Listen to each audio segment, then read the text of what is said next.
The first day of NBA free agency, it comes and goes. And the Hornets, they've done nothing. They've done absolutely nothing so far. But there's still possibilities. Who knows? Don't go anywhere. We'll discuss what they could do.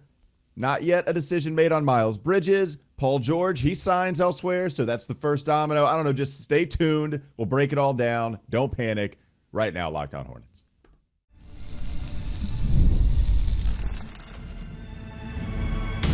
You are Locked On Hornets, your daily Charlotte Hornets podcast. Part of the Locked On Podcast Network, your team every day. In a minute, cuz we live.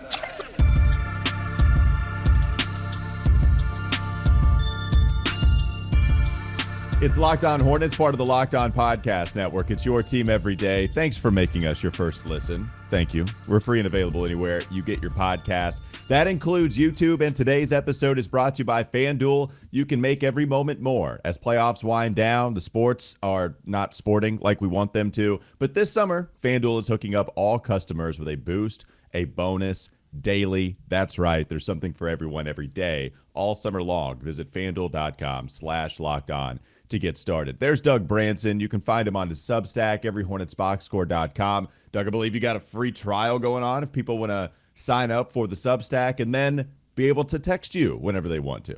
Well, I think both of them, the subtext and the Substack. Remember, I have like 10 different subs. But if you want to try one of those, I think they all include some kind of trial. Now's the time to do it, particularly on the subtext, because I am texting people left and right. Any updates I get, any depraved, I've thrown out a few depraved Hornets thoughts.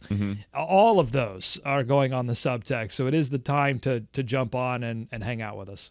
I'm not going to text you. You can still listen to me, though, by tuning in to WFNZ, Sports Radio 92.7 FM, every single weekday from 12 to 3 p.m. on Wes and Walker. So we don't have a move to talk about today, okay? We don't have that. We do have a lot to discuss via what's happened so far with other teams in free agency and what that still could mean for the Hornets. Let's just give the people a quick update here, Doug. Actually, July 1st, despite it only being in existence for about 9 hours now, July 1st has been a little more impactful in free agency, in my opinion, with some of the bigger names being officially signed. Paul George, official, agreed to a 4-year, $212 million deal with Philadelphia. So Paul George to Philly, that is confirmed. Tyrese Maxey after that signed a big extension. So Tyrese Maxey locked in for $200 million. Kelly Oubre, also Philly, just decides to work on July 1st. Kelly Oubre, 2-year, $16.3 million deal. Derrick Jones Jr. going to the Clippers after having gone to the finals with Dallas. He's going to the Clippers on a 3-year, $30 million deal. Other ones real quickly, KCP going to Orlando. That was, I think, the biggest move of the opening day of free agency. So all of that happened there, right? I think the one to focus on for us as Hornets fans is Paul George. We can get to that in just a moment. That always felt like the first domino that needed to fall. Before then, maybe other teams were trying to replace just missing out on Paul. Or if you're the Clippers, now you don't have Paul anymore. Who do you bring in to play alongside Kawhi? I want to know, before we get to some of that, how are you feeling without the Hornets having done anything so far? Are you worried that they're waiting too long again here, Doug? Well, you know in the past that I've been very on record about wanting the Hornets to do something, okay? And certainly I would love it if the Hornets had some grand plan to get this team back into contention this season, because I, like a lot of Hornets fans, are desperate to see this team win again. They have the NBA's longest active playoff drought. They haven't won a playoff series in 22 years. Things that I will continue to repeat over and over on this show until they change. But the fact is, the new ownership group and Jeff Peterson have really strongly hinted that this was the direction that they were going to go in free agency, which is they weren't going to make any high-profile moves. They were going to figure out what this situation with Miles Bridges, how that was going to end, whether it was going to be a deal with Miles Bridges or some kind of sign-and-trade scenario. And meanwhile, they were going to look for opportunities to add assets to this team. While they haven't come out and explicitly laid all of that out, I think there's enough, you could read enough into the tea leaves amongst all of these press conferences that they've done to understand that that was the plan. It's not a rebuild. A rebuild would be, all right, we're taking the core, we're ejecting it, we're getting a deal for LaMelo, maybe we'll keep Brandon, we'll get a deal for Mark. That's not the plan. The plan is to keep the core in place and then look for opportunities to acquire assets and maybe enhance that core in the years to come. But meanwhile, these are going to be, as Charles Lee said, lean years. So I'm not surprised, and I'll add that I'm honestly glad that they've done nothing so far instead of what Washington has done, which is like sign Jonas Valanciunas and be generally weird. What Chicago has done. That's the one for me. Yeah, that's the one. Right, trading Caruso for no assets. They're trying to give away Zach LaVine for nothing. They can't. That's right. And Golden State said no, which is hilarious on a couple of different fronts. But also, and then waived one of the guys in the. So they were like, "Hey, here, LaVine, give us Chris Paul. We know you need to get rid of him." And they were like, "No, and we're going to waive Chris Paul." They also Chicago just signed Jalen Smith to a 3-year, $9 million.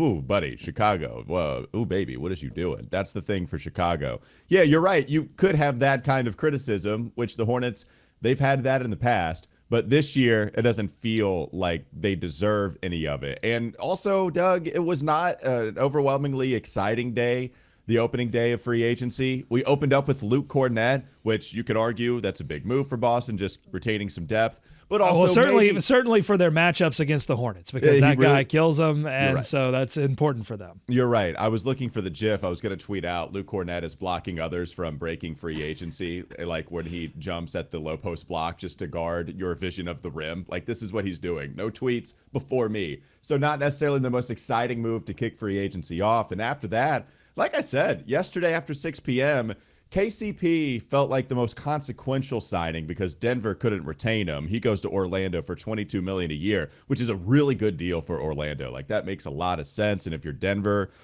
that one stings. Now you can't really go out and sign a bunch of other free agents because of just how the CBA has been agreed upon. So that one felt like the most consequential. I'm cool with it as well. One, when we've had problems with the Hornets in the past for waiting so long, it's been because of just letting other guys roll on by.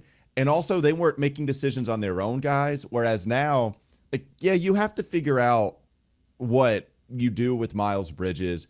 At least the Paul George signing got done pretty quickly, which is something we could have expected, right? Paul George first, then where does Miles go? Paul is done. Now he's going to Philly. That was had really within the first 12 hours of free agency, which is nice.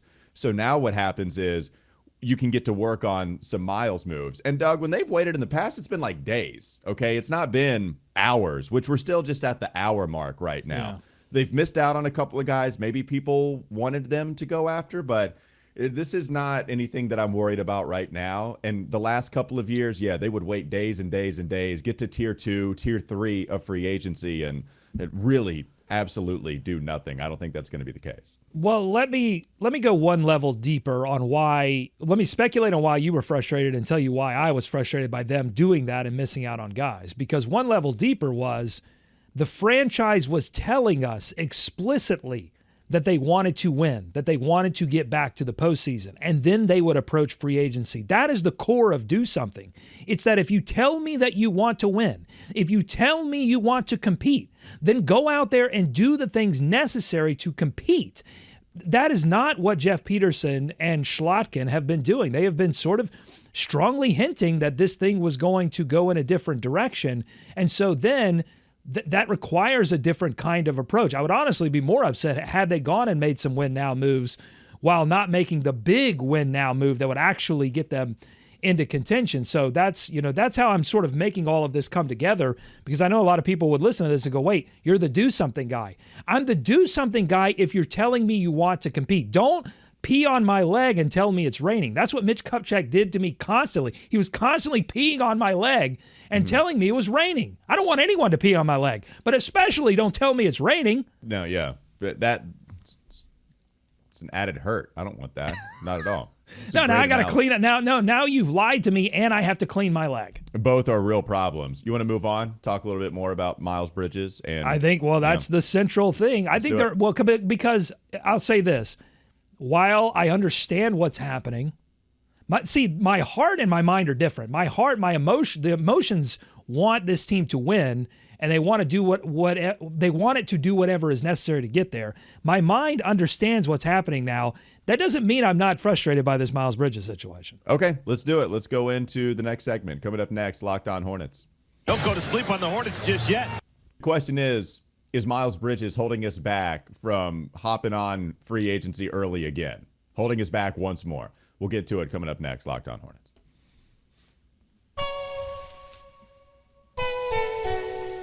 This episode is brought to you by FanDuel, and I love sports. I imagine you do too if you're listening to this podcast. I love them so much, I never want them to stop. But as the playoffs wind down, they're over. In the NBA, we get fewer games, and the sports are not sporting like I want them to. But FanDuel lets me keep the sports going whenever I want. And all I have to do is open up the app and dream up bets anytime I'm in the mood. This summer, FanDuel is hooking up all customers with a boost or a bonus daily. That's right, there's something for everyone every single day, all summer long. So head over to FanDuel.com/lockedon. Start making the most out of your summer. FanDuel, the official sports betting partner of Major League Baseball. More Locked On Hornets ahead. Doug, you're not necessarily angry with the organization for not having done anything yet, but you are still frustrated with the Miles Bridges situation, or with the Miles Bridges situation, I should say. What is the difference between the two? Okay, not doing something, but with Miles, you're still frustrated with this guy. Yeah, like I understand why we're here and what's happening here with Miles Bridges, and that the Hornets have probably this is pure speculation. I don't have any kind of insider intel, but what I think has happened is that they've probably tendered an offer to Miles Bridges that is well below what Miles Bridges would like to make and what his team thinks that he is worth, similar to what happened when he signed the qualifying offer a year ago. And now we're waiting on Miles to go out into the market and see if he can find the deal that he wants with another team, or if he can't, organize some kind of sign and trade scenario. But all the while, the Hornets are stuck because they can't go out and look at a guy like Patrick Williams, who re-signs with Chicago. They can't look at a guy like Najee Marshall, another power forward that a lot of Hornets writers had their eye on and was linked to the Hornets. He goes from New Orleans to Dallas. So all of these, the Miles Bridges replacement plan can't happen until you settle the Miles Bridges affair. And, you know, we talked about this when Rod Boone wrote that Miles Bridges controlled the Hornets offseason. That's only true insofar that the Hornets allowed Miles Bridges to control their offseason. They could have said, all right, similar to what the Clippers did with Paul George, although the letter was a little silly that they wrote afterwards, but they did eventually say, all right, we're far apart on a deal, not happening, see you later, good luck, Paul. Hornets could have done the same thing for Miles, but they obviously see some kind of advantage to either signing Miles for something that's more reasonable or getting some kind of sign and trade value back. Yeah, and right. The fact that this could happen again, it's a little frustrating for sure. But now at least you don't think that the Hornets are trying to compete.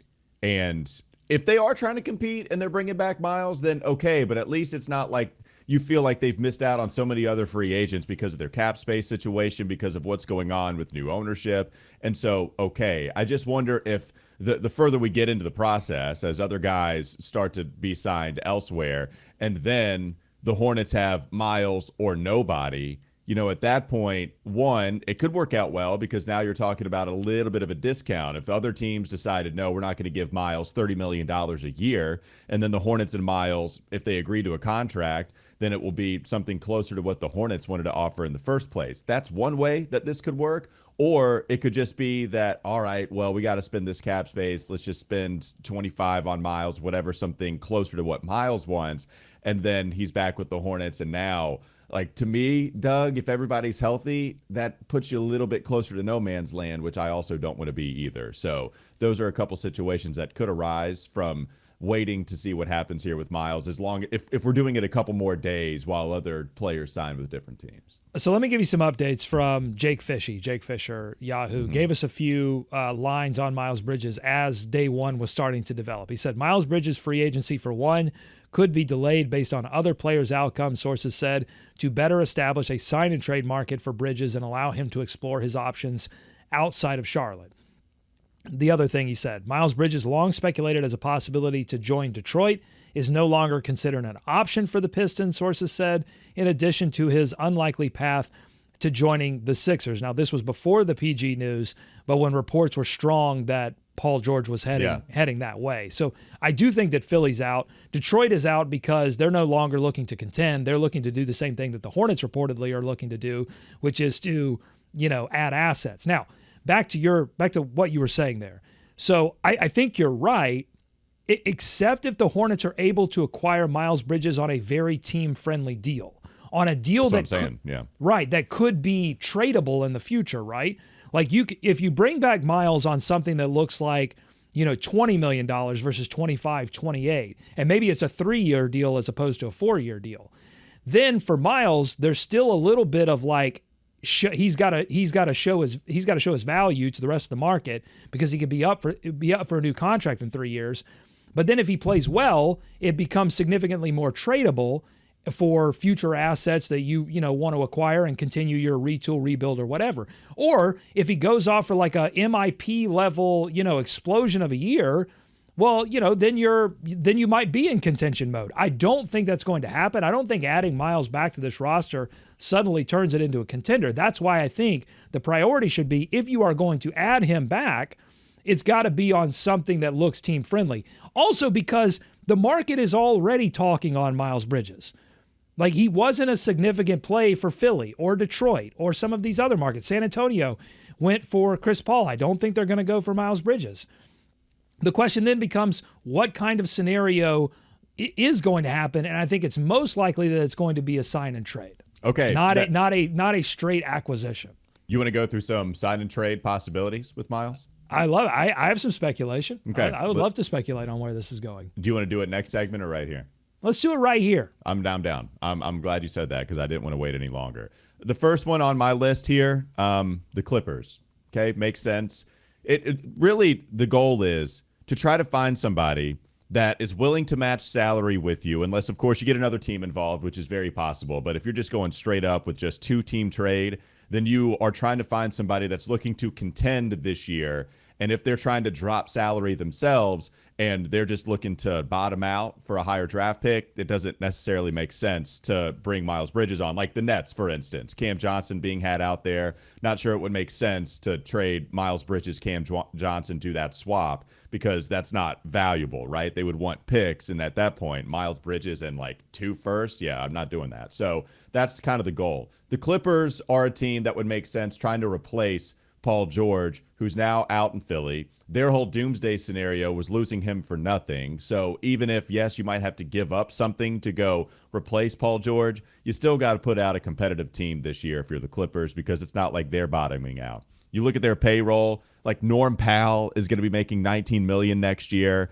You could get there with a Terrence Mann, a Zubac, PJ Tucker is somebody interesting. I think that's actually probably who they would want to be included in the deal. PJ Tucker picks up his player option. You also have Russell Westbrook. So you get one player that helps you, Tucker, Westbrook. Maybe that's where the third team comes in. Yeah. Denver wants Russell Westbrook. He's been linked to the Nuggets a little bit.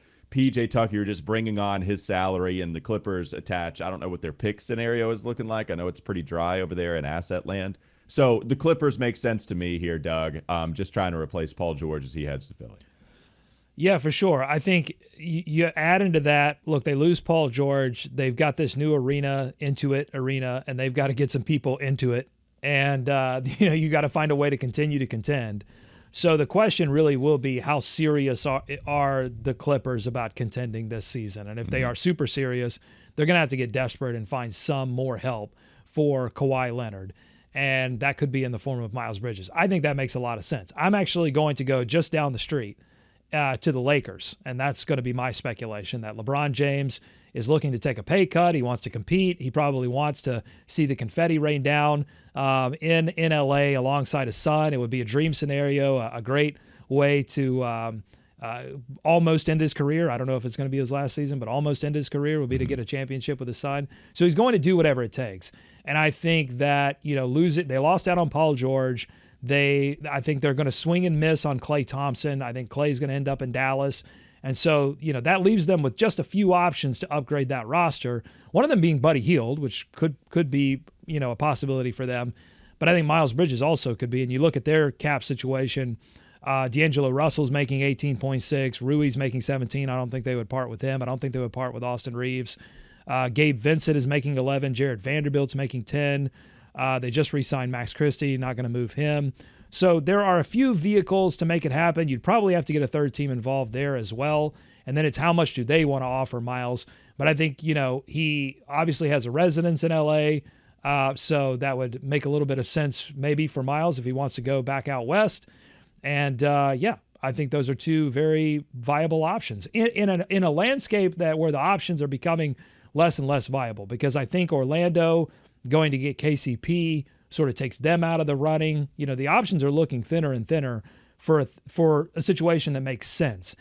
And so that's where I am with the Bridges situation. Either they're going to find one of those trade scenarios, which is difficult, but when you have desperate teams in LA, things suddenly become easier. Or they're not going to be able to do that, and because the Hornets have to like what they get back. And, both the Clippers and the Lakers, I think they're thin on draft assets. So they've got to like what's coming back. The flip of the new year is going to help them with some firsts. So I was looking at what the Clippers had. I mean, they had nothing incoming, but they do have their 2030 and 2031 first-round picks, right. And I think that 2031 is available as soon as the calendar year flips, June 30th, so it's already here. So, that helps them, but you're right. It's barren, man. They don't have a lot. Last team, just a real quick one, Utah. So, Utah is a cap space team. Maybe that's just a Miles Bridges destination, or because now people believe that they're willing to trade Lauri Markkanen. I imagine a contender is more so going for Lauri. But if the Hornets want to get involved, right? We know Mitch Kupchak. We know there were rumors at least 2 years ago that they were interested in Lauri Markkanen. But if they trade Miles, I don't know what they attach next to Miles for Utah to just welcome Miles Bridges, and then maybe they get a first-round pick or whatever, right? I wonder if Lauri would probably cost 3, so it would be really hard to figure it out. But if the Hornets gave you 2, and then you felt like you could flip Miles for 2 after whatever, is Danny Ainge just in complete asset collection mode? That one's harder to work out in my head. I just know Utah has been a team with cap space. Now they're looking to trade Lauri. Would the Hornets want Lauri, which feels a little win now, but especially with only 1 year left on his deal? That one's tough, but I don't know, just something to throw out there. I didn't know if Utah would be a team based off of sign and trade or just straight up cap space. Maybe they sign Miles Bridges that way and then flip him 6 months later into some more assets with, Ainge being a draft pick hoarder. Yes, that would be a weird diversion from the stated plans. But look, they're going to look for opportunities. I am prepared for the unexpected, and I'm prepared for this thing to drag on. I think I look back at that P.J. Washington situation. That was a different front office, but that situation dragged on for a long time as they waited on P.J. to really extinguish all options on the free agent market before coming back and making a deal. So let's in the next segment, I think we should talk about our predictions for how this thing ends before it actually ends. So we can either look smart or look really, really dumb. One or the other. Let's do it. Coming up I think next. I've got to update people on my wingspan. I measured my wingspan. People have been asking me about that. I said I speculated that I had freakishly long arms for my height. We'll find out if that's true. And we've got some other little updates from Michael Scotto and Jake Fishy. Okay. All right, let's do it. That'll be coming up next on the Locked On Hornets podcast. Don't go to sleep on the Hornets just yet. Well, you just heard the tease. Wingspan from Doug. Michael Scotto reports. Still plenty to talk about here on Locked On Hornets. Look how long these things are. People have been waiting. Let's just do the wingspan here before we give you predictions on what actually happens with Miles Bridges. What are you working with, Doug? Are you going to be an all-perimeter defender? Well, so I had producer Katie. She's always up for these sort of grunt tasks. I had her measure my wingspan because I tried to measure it myself, but you can't really get an accurate measure. It's difficult. You could do the tape measure like that, but then trying to look at it is just very difficult. So I had producer Katie do the measurement, and it came in. I lie and say that I'm 5'11", but I'm really probably closer to 5'10". Wingspan, are you ready? Drum roll. Yeah, I'm ready. Let's hear it. 6'1" wingspan on a 5'10" guy. How about that? What's great about this is, like, if we were talking about how tall you are, it feels like you would be selling I'm 5'11" a lot harder. But now, in order to get the big gap with freakishly long arms compared to how tall you are, now we're really selling that 5'10" more so than 5'11". And my driver's license says I'm 6 feet tall. Yeah, it's so funny. It makes it so official, whatever it says on your driver's license. But in reality, we know that they lie. So 6'1", 5'11", 5'10". Yeah. I play, my scouting report would say that I play bigger than my height for sure. You do, for sure. With that wingspan, watch out. I mean, he's taking your cookies all day long, both figuratively and literally. Doug Branson, taking your cookies. I love cookies. That's why we're not talking about weight right now. Yeah. We're not, no. Miles Bridges situation, what do you predict actually happens here? I think this thing drags out. There's going to be a lot of speculation, I think, around both of the LA locations, like we talked about. I think ultimately this ends up with a shorter term, team-friendly deal. Miles Bridges returns to Charlotte and then is ultimately moved at the next trade deadline. That's my prediction. Okay. Yeah, that makes sense. I really like that one. Yeah, they're going to seek every sign and trade opportunity here, I think. Ultimately, with everybody, I'm trying to think of all the deals that have been either fair or where we view the player might have been underpaid. Malik Monk was the first one. People thought he would get more than $78 million and then leave the Kings, but got 78, stayed there for 4 years. Feels like a fair deal for both sides, but people anticipated he'd get paid more. KCP, $22 million. That was one where we all expected to get crazy and him to actually not get paid what we all think he's worth, but that happened. Good deal for Orlando. Totally fair for both sides. Sucks for Denver that they lose somebody that valuable. Other than that, Doug, at least with like the deals that get over $15 million a season, approaching 20 or whatever, everybody's getting paid. Does that still happen the further we get into free agency? If Detroit is no longer interested, you lose a cap space team. You don't have Philadelphia really anymore because they just paid Paul George and Tyrese Maxey, even though there's some cap hold stuff there. Maybe they still could, but we don't anticipate that. So Philly, Detroit off. If the Jazz are looking to trade Lauri Markkanen, that means that they're still in pick acquisition mode, which means why would they trade for Miles unless there's just no picks swapped there? But if you're Jeff Peterson and the Hornets, you want something valuable in return, right? So, okay. Now you're thinking, well, Clippers in LA like that and the Lakers. Those are the two teams that you're looking at first and foremost. And if it doesn't work out, maybe he comes back on a team-friendly deal. You're right. And then at the deadline, that's when we're looking to move on from him again, unless they just want to roll forward, which is entirely possible too. Like maybe it's a team-friendly contract. Miles plays in a better role. That still very much could happen. And by the way, I don't think any of this has to do with what happened off the floor. Someone on the subtext line was speculating that all of this talk that we're hearing about character, we've heard the word character come out of Jeff Peterson's mouth for sure. Schlotkin, there's been a lot of talk. Charles Lee have talked about like character. And I think they've been talking about character from my read on it, from the perspective of, does this guy work hard? Is he, committed to both ends of the floor? That, to me, it hasn't been about like off the court stuff. Although I would say, I think that if you think a guy is going to work hard and wants to be great, particularly a young player, you're going to also think, hey, this guy's got a head on his shoulder such that it's not going to prevent him from, continuing the work of being a great basketball player. But I don't think that they're thinking about it from that perspective. I don't think the Hornets would have any problem bringing Miles Bridges back. It's just about money. It's about it's about cap flexibility. It's about tradability.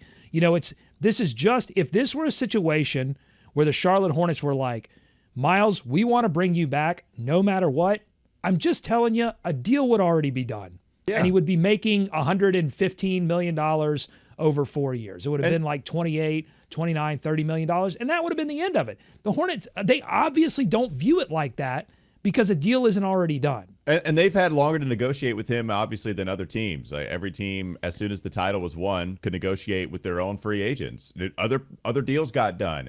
Like Patrick Williams took a little while. That one was really tough to figure out, but Chicago decided to give him a big bag. So that was kind of a Miles Bridges replacement, by the way. He's off of the board. And at that money, I wouldn't have wanted Patrick Williams either. So, yeah, like it's other players were able to get deals done with their team. And Miles, on a cap space team, by the way, right? They could easily absorb Miles at $30 million a year if they wanted to. They could bring him back on that.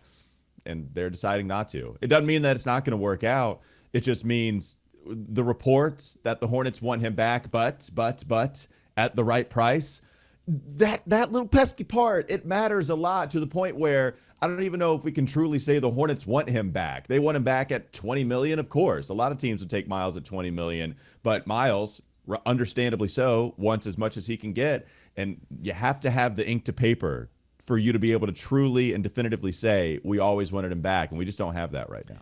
Well, the Hornets, this front office, one of the first couple of hires that they made were in the sports analytics department. And I think this is going to be a numbers-focused front office. And I saw, you can go to my my X account at Doug Brenson LOH and see one of these tweets that I retweeted, which is from the folks that make the Darko stat, which is one of these all-in-one plus-minus stats. It takes into account defensive plus-minus and offensive plus-minus. And they had a list of the top 10 players that have that increased from game 1 to game 82 last season, and the bottom 10 players that decreased.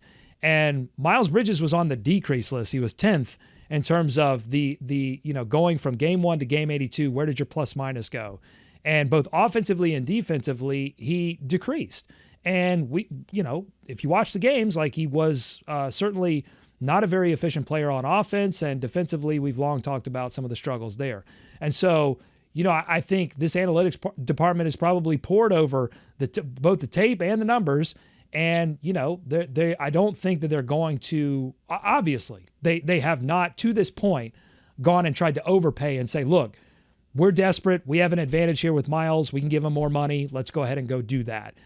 They're obviously going to play this thing out, and I think that's a wise move. Both honestly, from an off-court perspective, because there is risk there. Like there is risk, and from an on-court perspective too. I think that there are some things that would give you a little bit of pause before you went all in and threw the bag.